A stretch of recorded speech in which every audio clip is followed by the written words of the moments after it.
Gundam.tk presents Kusii Gundam.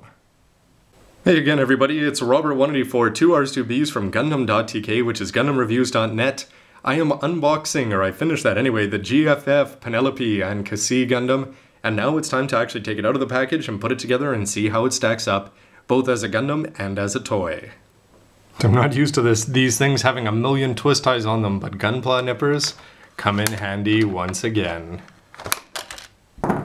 After what seems like minutes of cutting everything out of the package, here's everything vaguely laid out. And almost straight out of the box, all you have to do is put these parts over the shoulders onto the back, and they're also going to have a front component. Put on the beam sabers, and you've got the completed Kusii Gundam. And in terms of visual impact, I have to say that this guy looks great. You don't really notice those things on the back until you see it actually built up from line art. You're not usually going to see it there. But he's got all sorts of little details like these fins sticking out on the side, the huge forearms, the massive shoulders, which actually have points of articulation so you can move them all around. And when you add in the Katoki red marks all over the place, this guy looks pretty sharp.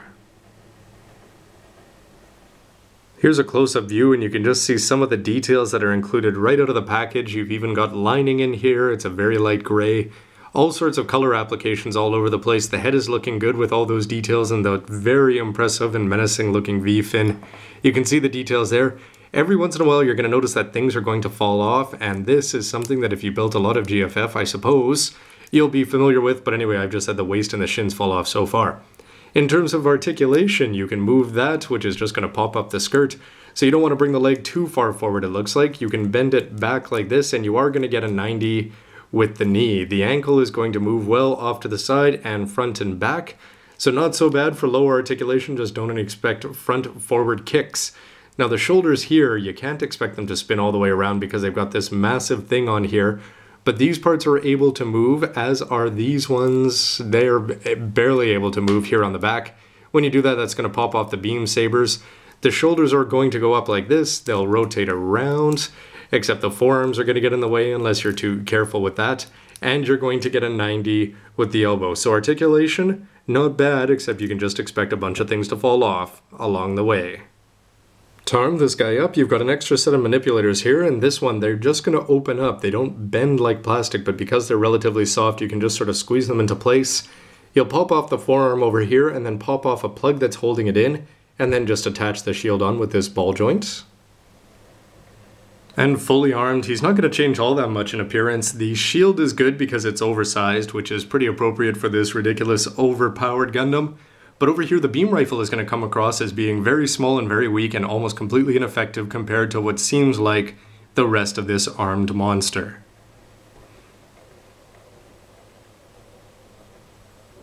For height comparison, here it is next to the high-grade Age 1 Normal, which is an 18-19 meter Gundam. And over here, with this one having a head height of 26 meters, you can just see here that it's really not in scale with the 1/144th, and this one should be a lot taller. However, if I was to take all my high-grade lead Gundams and put him on the shelf with them, he wouldn't look out of place because he is, just being the monster that he is, going to tower over pretty much everybody except the new, most likely, and perhaps the Unicorn. So anyway, it's still better to have him in your collection than not, but it would have just been a little bit better if he was that much taller, just to reflect its ridiculously large stature. And I think you can see that reflected here, that compared to a high-grade back toe, that the Penelope or the Kusii is not going to tower over them. And in fact, outside of the big shoulders, wouldn't be that large at all compared to just a regular bad guy grunt in high grade. When you're transforming this into flight mode, you've got to be really careful because you're going to have to pop off some of these parts. These are just the shoulders. But you can see here that there's a ball joint holding it on, but you're also going to have to take this part off of the gray part, which is attached on. And anyway, you're probably going to need a modeler's knife, and you just want to be careful with that because otherwise you could do some damage if you cut it too much. And the Kusii in flight mode, you're going to lose the beam sabers here, and actually you can position these however you want on the back. They can actually flip up over the top. But the most important thing is with a little bit of patience, you can get those shoulders up, and they're going to be exposed in the front and the back, which is going to create something very similar to what you're about to see with the Penelope. It just doesn't look all that impressive when you look at it straight on.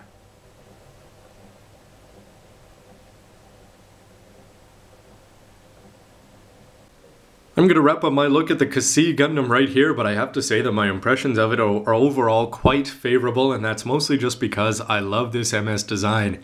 This is part of the redesigned one as opposed to the very, very original one, so it's not identical to what you'd see in the novel, or at least read about. But anyway, it just looks fantastic. The shoulders are great. The flight mode for me was an unexpected bonus. You can add beam sabers if you want to for weapons, and basically I just think that this guy is a lot of fun. He looks great, and the only thing that I can hope for is that we get a model in addition to this. Anyway, everybody, why don't you let me know what you think of this Kusii Gundam? There's all sorts of things that lots of people have to say about this opinion, about its canon status, how it looks, and all the various things like that. What about its pilot, Hathaway Noah? Was there anybody who needed a bright slap more than him? Or did he receive the ultimate bright slap at the end? Anyway, I leave that up to you, so why don't you let me know what you think with a comment down below. Always great to hear from you, and stay tuned for the Penelope coming up next, along with the bonus of Odysseus.